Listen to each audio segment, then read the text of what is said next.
Hi, my name is Heather Mackey. I'm the owner of Rare Bird Medicine, and today's topic is emotional freedom. Do you have emotional freedom? Are you free to feel whatever you feel? Do you push it away? Do you try to avoid it? Some ways that two-leggeds can avoid emotion is through food, alcohol, drugs, cigarettes, mental attention. So giving the self constant information to process so that you're thinking instead of feeling. Those are a few examples. There are many examples of the ways two-leggeds avoid emotion. And so those are one of the ways we can check in to see if we have emotional freedom or if we have more emotional avoidance present. One of the things about the topic of emotional freedom is understanding what freedom is. What is freedom? What do we mean when we say emotional freedom? What I'm talking about is non-judgment for your emotional states. And why is non-judgment freedom to me? Because when I think of freedom, the other side of that coin to me is oppression. And what is oppression? Throughout the annals of time, people were oppressed for the color of their skin.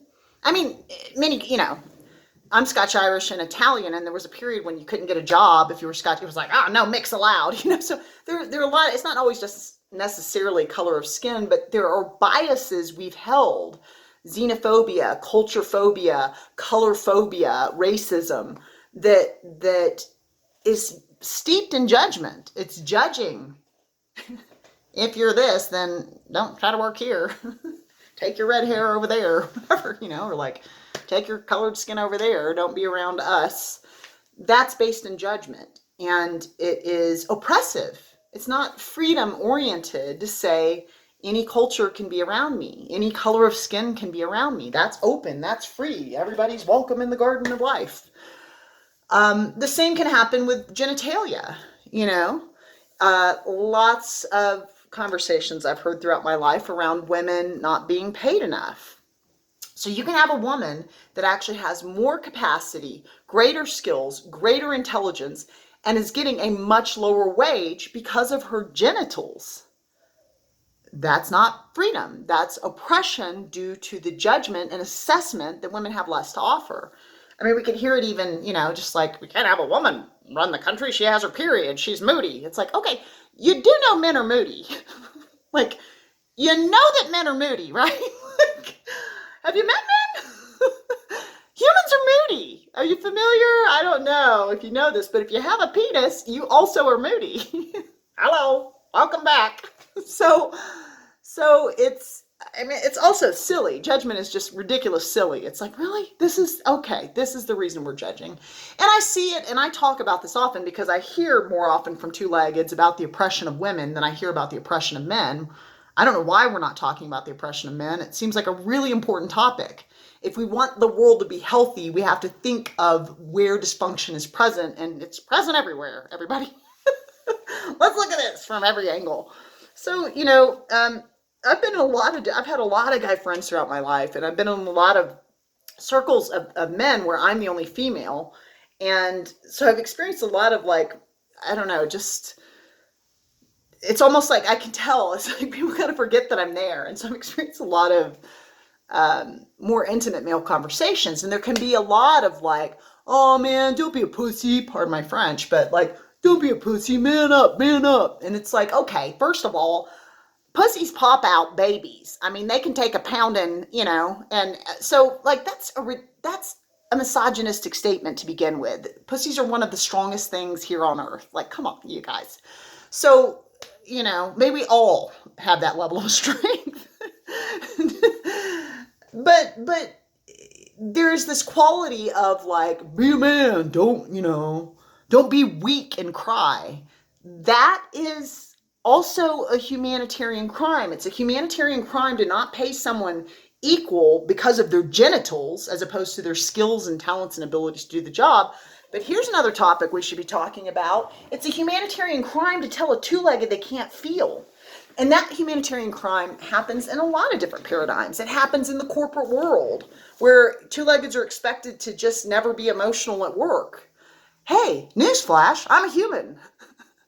I'm a human. So you're going to ask me in an interview all these questions about my loyalty and my ability to stay at the job for years. So you expect me to be at this job 3 to 5 years, but you don't expect me to be sad or angry any of the days I come to work in a 3 to 5 year period? That is insane. I'm a human. I'm not a robot. So I lose someone dies, that's my life story. And then you can give me 2 to 3 days of bereavement or no bereavement at all? Guys, I need a year. I need a year. Someone I love died. So give me a week or two. Like, what are we doing? We're not recognizing that it's just a cog in the machine. We need to recognize that's a human being. That is a human being. That's a sacred temple of a two-legged. And a two-legged has feeling. So there's a couple of points I want to talk about around emotional freedom. The first is to kind of clarify that we don't want to be happy all the time. What? Heather, you lost focus. No. Stay with me. Imagine being happy from the moment you were born until the day you die at 83 or 98 years old or whatever it is, 74. Happy every single day. All your needs met whenever you had a need. Always happy. Always. First of all, it'd be deeply awkward because you're going to have plenty of conversations with others where they're like, my dad just died, my mom just died. And you're just like, great. Like, okay, you're not going to do well socially in a duality. But more importantly, it would become so normative that it would have no meaning. It would just be the way it is. So there's no specialness to it. When you've really experienced joy and you've been laughing until you're crying and your heart is so full of happiness, the magnitude of that feeling has such expansive depths because you've also been in the doldrums and the pits of existence where you feel terribly sad or terribly, mad. And so the richness of how you experience that is distinct and it has like a specialness to the experience because it's not your constant state. Things that are a constant can be taken for granted. They can be taken for granted. Do you ever take your fingers for granted? What about your arms and your legs? Or do you every day, like, thank God I have hands to grab this thing I'm grabbing every time you go to grab something? So there is a quality of when something becomes a normative, it kind of loses its magnitude of experience in the life. So no, we don't want to be happy all the time. Happiness is an important thing to reach for. It is a state that we can reach towards because our emotional state, as we talked about yesterday, stems from our thoughts. And so if we're feeling, we are the chooser of where our consciousness is placed. I've chosen this job. I've chosen this TV show. I've chosen to listen to this person talking to me. We are choosing where we place our attention. And so, you can choose to get up at 6 o'clock in the morning and listen to the news every day of your life. You can also get up at 6 o'clock in the morning and choose to meditate every day. So you're choosing where your attention is placed and you're choosing each of those items and whether they're going to bring you joy and grace or, fear-based thinking. And so you are the chooser of that. But I would say, that being said, us being the stewards of our attention, the nature of this realm is that there's lots of information. And some of the information is negative and leads to negative feelings. Some of the information is positive and leads to positive feelings. And we often are going to get exposure, even if we're trying to just only listen to positive stuff. Somebody at some point is going to walk up and say something negative to you or give you something to deal with. And so what I would say is it okay when you are exposed to some negative content, some negative emotion, for you to feel sad or to feel angry in response to it? I had a lesson with this today because I was driving down my street. Some man was literally walking directly towards the center of my car in the street. And just continuing to walk towards me while I'm coming forward and following the laws. He's just like, da, da, da. And then he's all like, ugh, get out of the way. And I'm like, later on I was like, you're God in form. Forget you're God in form. It's just like spirit going like, now you're going to judge, now you're going to judge, now you're going to judge, now you're going to judge. Because judgment is oppressive and non-judgment is freedom. And freedom leads to joy. So in that moment, I definitely judged that man, and I got angry, and I yelled at him, like, you're the one in the middle of the road, you got a death wish, like, this is on you, dude, like, just yelling, got all mad. Then I go to Mountain later, and I'm driving around and calming down, and then I'm feeling bad that I was like yelling at this guy, because anger's usually not something I want to express. I want to be kind. I want to be nice. Blah, blah, blah. I'm a woman. I'm supposed to be kind and nice. Blah, blah, blah, blah. But I heard very loudly in my head 3 times, you are allowed to be angry. You are allowed to be angry. You are allowed to be angry. Anger is an emotional state. And it's easy to vilify it. Even all of our villains that we've ever seen in movies and TV, they're just so angry and evil. It's like, even the programming we're given is that anger is evil. The bad guys are angry. Okay. Maybe there's such a thing as righteous anger. Maybe you're angry because the truth isn't present. Maybe you're angry because somebody's being myopically narcissistic and self-absorbed. Maybe you're angry because, so we don't have to beat ourselves up because we're experiencing anger. It was a normal response for me to get angry at some guy walking towards my car and then giving me attitude about me following the laws of driving. It's like, what do you want me to do? Dude, this thing doesn't fly. I can't take it up and over you, So I'm allowed to get mad, and you're allowed to get sad.